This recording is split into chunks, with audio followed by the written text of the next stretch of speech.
July 7, 2024, defendant Carlos Armando Alfaro was charged in Harris County Criminal Court in Houston, Texas, with driving while intoxicated as a second offense under Texas Penal Code Section 49.09a. The charge arose from an incident earlier that night, and Officer John Johnson was dispatched to a location where Mr. Alfaro was accused of operating a motor vehicle in a public place while impaired after being discovered asleep at the wheel of a vehicle that was stationary but remained running in an active lane of traffic. Defense attorney Jose A. Seja challenged the lawfulness of the arrest by filing a motion to suppress evidence, asserting that the officer did not conduct standardized field sobriety tests at the scene. Mr. Seja argued that this omission meant the officer lacked probable cause to effectuate a warrantless arrest, constituting a constitutional breach under the Fourth Amendment's protection against unreasonable seizures in Article 38.23 of the Texas Code of Criminal Procedure. To justify the initial investigatory detention, the state relied on Texas Transportation Code, Section 545.302, contending that by remaining completely stationary inside an active travel lane, Mr. Alfaro committed a traffic violation by illegally stopping or standing a vehicle in a prohibited section of the roadway, establishing reasonable suspicion for the officer to make contact. On April 1, 2025, a dispositive hearing on the motion to suppress was held before Judge David Fleischer. A dispositive hearing is a legal proceeding concerning a motion that will directly determine the final outcome of the case. If the court rules in favor of the defense and suppresses the evidence, the state is left without the necessary proof to proceed, effectively forcing a dismissal of the charges. On the other hand, if the court rules in favor of the state, the challenged evidence is deemed admissible, allowing the prosecution's case to move forward toward a trial or a plea agreement. The state called Officer Johnson as its first witness. After the state concluded its direct examination, Mr. Seja began his cross-examination. So can you describe in general your role in this investigation? I was the first officer on scene, and I was one of the dispatching and responding officers to it. Okay, and fair to say that he was in pretty deep sleep, right? Sure.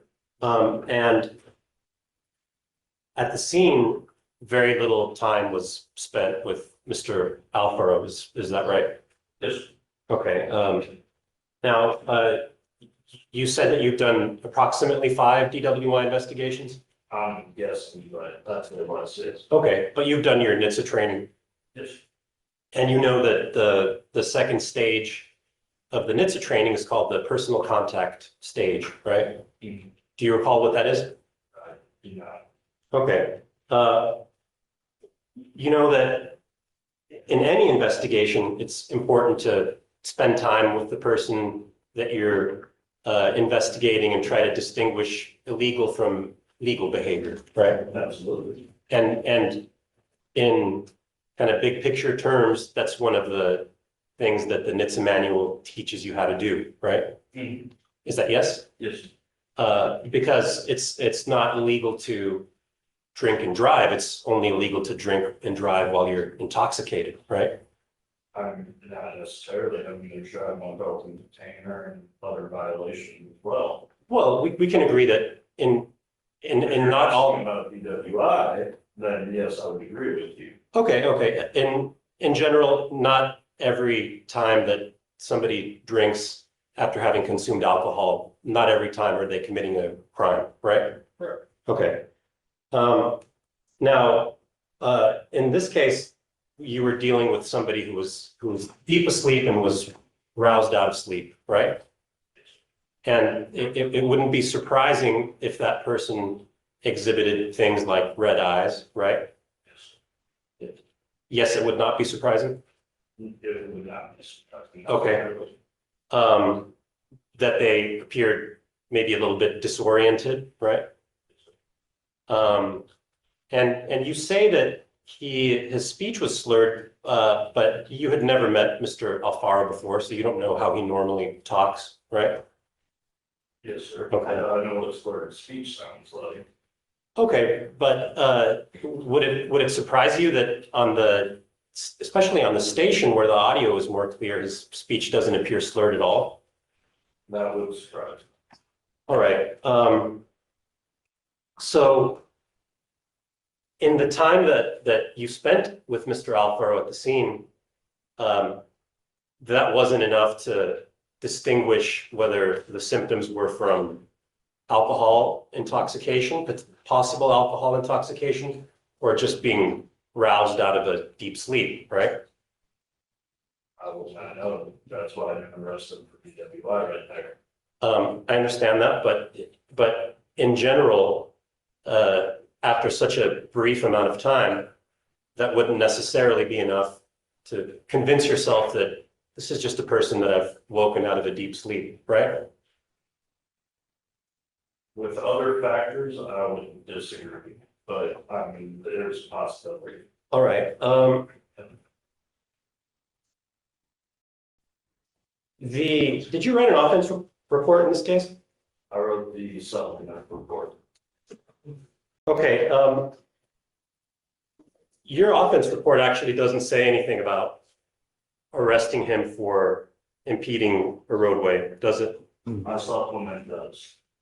And Officer Rohrer, who was the lead officer in this case? Officer Orr was the one that worked the DWI investigation. Okay, and it was his understanding that the scene was being moved to the scene to continue the DWI investigation. Is that right? Objection, Your Honor, speculation. If you know.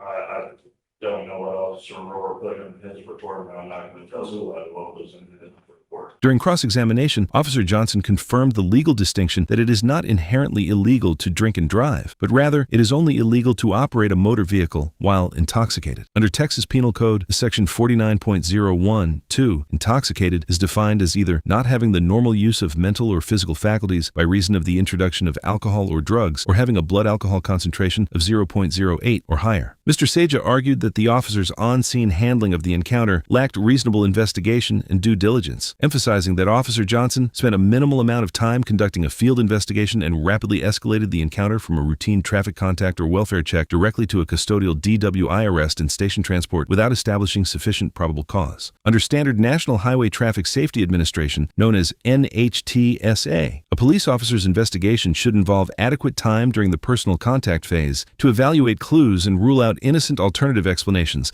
such as a driver exhibiting red eyes and disorientation simply from being suddenly awakened from a deep sleep. Since Officer Johnson had done only approximately 5 DWI investigations throughout his career, Mr. Siege's approach seems to undermine the officer's level of preparedness and competence for the alleged misdemeanor, demonstrating how a lack of field experience can lead to a rushed and unreliable legal assessment. After Officer Johnson was excused, the state called Officer Brian Rohrer, a designated specialized DWI investigator, to the stand, to whom Officer Johnson had turned over custody of Mr. Alfaro at the processing center. Do you remember, do you recall the incident that we're here for today that occurred on July 7th, 2024? Yes, I would. And can you explain how you became involved with that? With a call service, officers went out, found the reason was people stopped in a roadway. They had reasonable conceit to believe a DWI investigation needed to take place. I couldn't make it out to the scene, so the subject was actually transported up to our top room to me. And upon contact with the defendant, what did you notice? I noticed eyes were red, also detected a odor of alcoholic beverages and some slurred speech. And what did you do next? Next was going into the BWI investigation, which would be Miranda's questioning and then sobriety tests. Do you recall the specifics of your investigation as far as the Center for Sobriety Test? As far as the specifics in clues specifically for the assessee, Generally, yes. If I were to ask you about the clues that he exhibited, would you recall that? I would probably have to reference the report again. You made contact with the defendant and you began to carry out your investigation. What was the first step in that process? So excuse me, I'm sorry. First step of the process would be an interview of the subject. And what did you learn from that interview?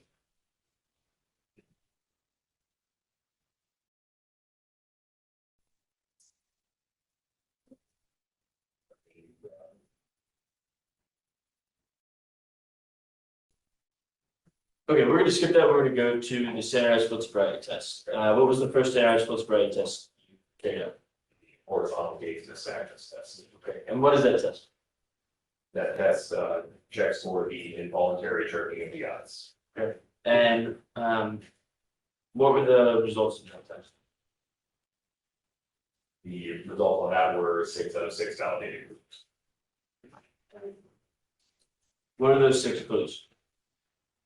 The first one is a lack of smooth pursuit.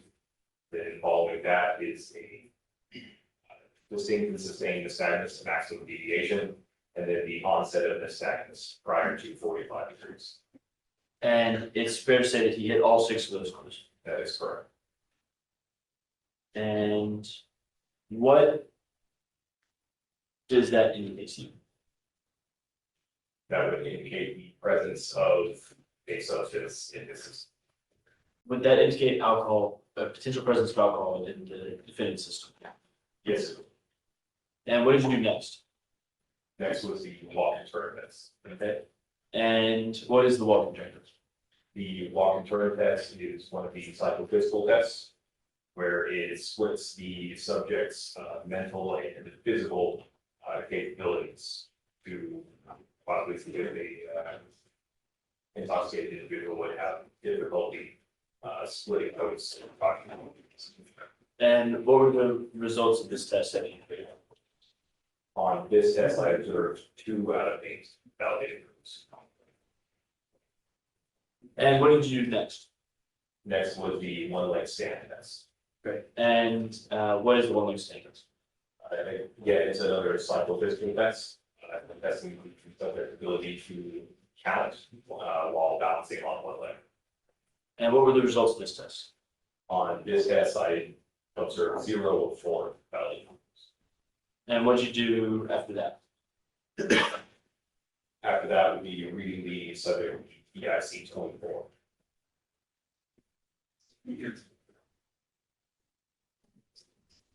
Based on the totality of the circumstances, were you able to form an opinion on whether or not the defendant was intoxicated? Based on the totality of circumstances and the results of my investigation, I did form an opinion that he was intoxicated and had lost the mental and physical capabilities required to safely operate a motor. On direct examination, Officer Rower testified that Mr. Alfaro demonstrated 2 out of 8 standardized clues on the walk and turn test under NHTSA protocols. According to the NHTSA, when a person exhibits these standardized clues, it signifies measurable intoxication. Under the horizontal gaze nystagmus, a person who is impaired by alcohol will display distinct, uncontrollable eye tremors. In this case, the officer testified that Mr. Alfaro exhibited a maximum score of 6 out of 6 clues, which under Texas Rule of Evidence 702 is recognized as reliable scientific evidence of central nervous system depression. Officer Rower also stated that he needed to refresh his memory using his offense report, while legally permissible to help a witness remember exact details from a past event. This immediate reliance on documentation can directly damage the officer's credibility itself, as it risks being perceived by the court as a fundamental lack of case preparedness. Good morning, I should say. You wrote in your report that Mr. Alfaro was transported to the Pasadena jail for further investigation after he was detained at the scene. Is that right? That is correct. Okay, so it was your understanding that he was transported to continue the EWI investigation, correct? That would be my part of the investigation, yes, sir. Okay, he wasn't under arrest for anything else as far as you were aware of? As far as I know, when he was transported, he was placed under arrest for traffic offense. All right. Now, you mentioned that it takes 2 to 3 hours to complete a DWI investigation. Can you break down exactly what goes into that?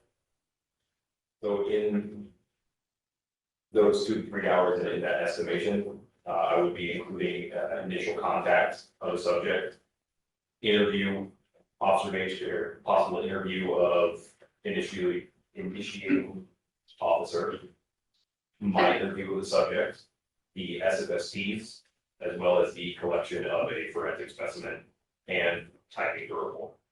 Okay, but really, when you're talking about an arrest, the relevant portion is usually much shorter than that, right? That is correct. So you're talking about maybe the personal contact stage and then the pre-arrest screening stage, right? I'm sorry, I don't understand the question. Well, I mean, the point at which you get enough evidence to confirm that somebody's intoxicated or disconfirm that somebody's intoxicated is much, much shorter than 2 to 3 hours, right? Yes, Because that takes into account booking procedures and things like that, right? correct. Okay. Now, this wasn't a situation where there was an emergency going on, right? No, Okay. Even though you're the more experienced officer, Officer Johnson is actually certified to administer field sobriety tests and has done so in the past, correct? that is correct. Okay.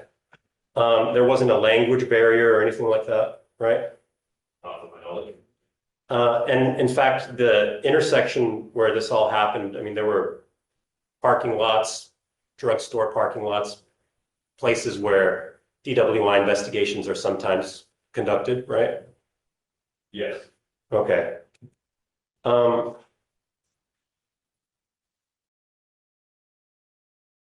So, in other words, there was nothing to stop the DWI investigation from being conducted where it was there at the scene of the incident. Nothing that you can point to, is there? as far as the performance of SFS teams, no. So what was the reason for moving this investigation to the jail? To bring him to a member of our DWI task force who is better suited to performance of the SFSTs and to provide a space more conducive to performance of the SFSTs. Okay, but if you had wanted to, it could have been this, or if, not you personally, but if law enforcement in this case had wanted to, this investigation could have been pursued more diligently. Objection, Your Honor, speculation.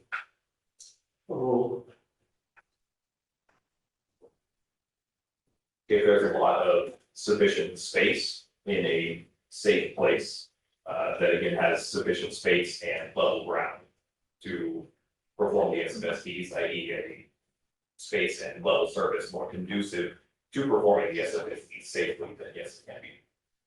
So it could have been done more diligently, correct? It could have been possibly performed by the officer on scene. Okay. Pass the witness.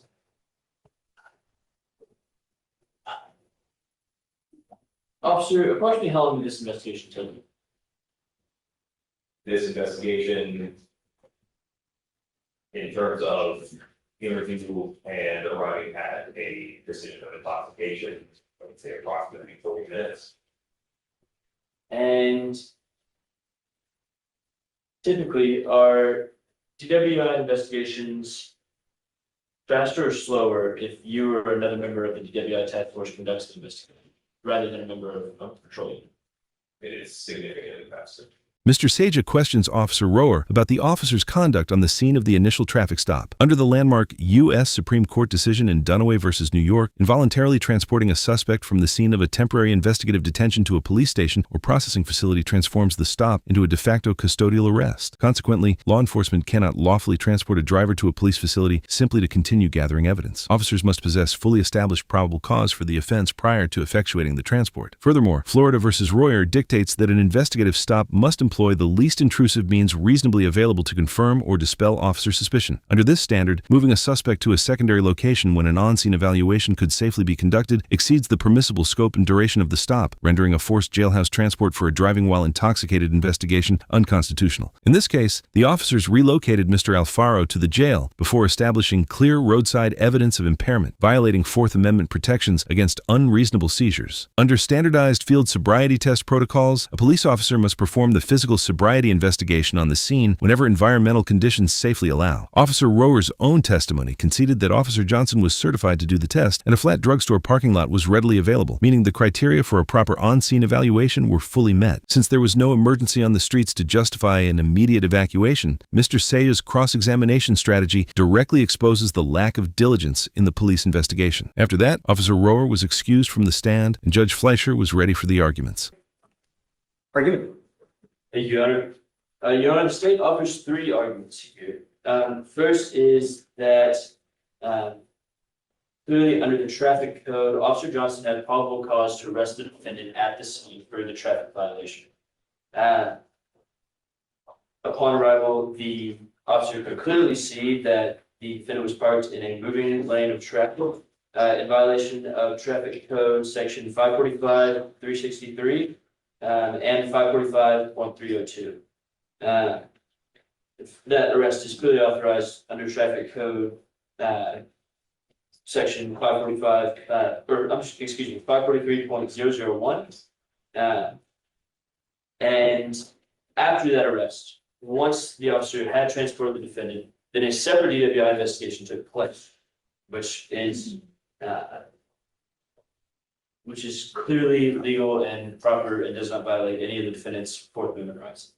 And the alternative, Your Honor, the state would also show that the officer articulated sufficient facts to rise to the least reasonable suspicion that the offense of driving while intoxicated had occurred. The defendant displayed a strong odor of alcoholic beverages, was asleep in his vehicle, and took significant effort to wake up from the officers.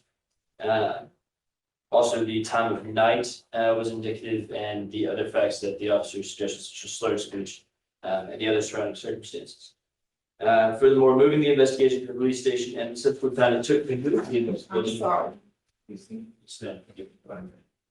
Furthermore, moving the investigation to the police station and the subsequent time it took to move the investigation was reasonable under the circumstances and served a legitimate law enforcement purpose. That purpose was to give the DWI investigation to an officer that would be more efficient at running the investigation. This purpose, this is supported by prior case law in Belcher v. State, where, Your Honor, the Court of Appeals out of Fort Worth found that a 30 to 35 minute prolongment was reasonable under the circumstances for the express purpose of the officer handing the DWI investigation over to a specific DWI officer for the purpose of efficiency. Furthermore, Your Honor, the state in the alternative to that argument would also go show that probable cause existed at the scene due to the totality of the circumstances and the signs of intoxication and the clear operational facts that the officer had at the scene rose to the level of probable cause for the officer to arrest the defendant for the crime, for the offense of driving while intoxicated. Can you come up real quick, Blaze? Come up, Mr. Demo, come up. Sure, on the record. Okay. As a lawyer, as a person who just works in general, I really take pride in what we do.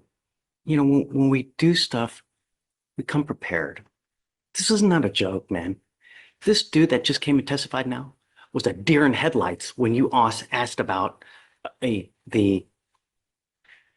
interview. Completely and wholly unprepared in every single way. So I don't give any credence to that testimony right there whatsoever. I mean, it's like, how are you going to come? This is not a joke. You know, we take this completely serious. You know, you come here, you can't even recite what happened. You can't even take 5 minutes to look at the damn report. You know, really. So that, no credence whatsoever. So what I'm going to do now is I'll take a look at the facts surrounding what happened on the scene, and I'm going to make a decision and see whether we go forward or not. But I'm floored how you're just going to come in and just kind of, here, let me just, you know, really, it's not a joke. It's a life on the line here. And I really take it seriously, and I'm just offended by it. So anyway, I don't need it. All right. Let me just take a look. I want to see that real quick, and then I'll have a decision here within a couple hours. Okay. All right. All right. Thank you, Judge. Thanks.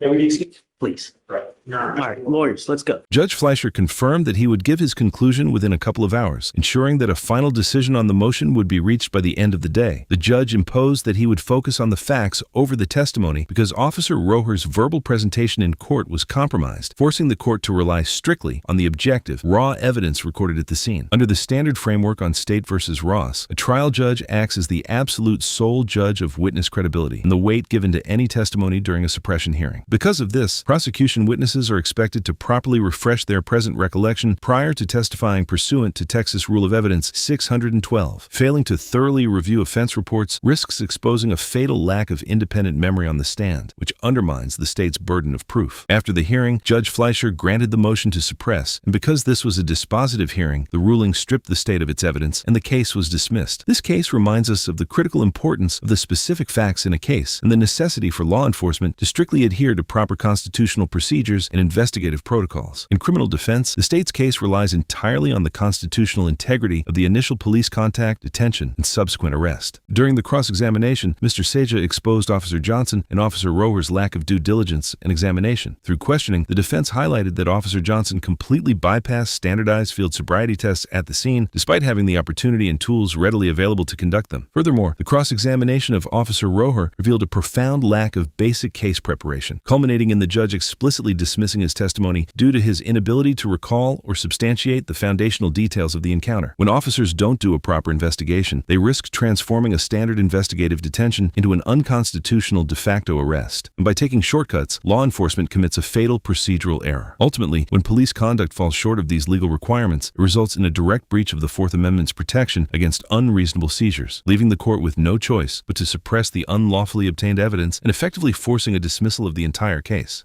Comment below if there is a case that you would like us to cover. Thank you for watching, and don't forget to subscribe to more videos.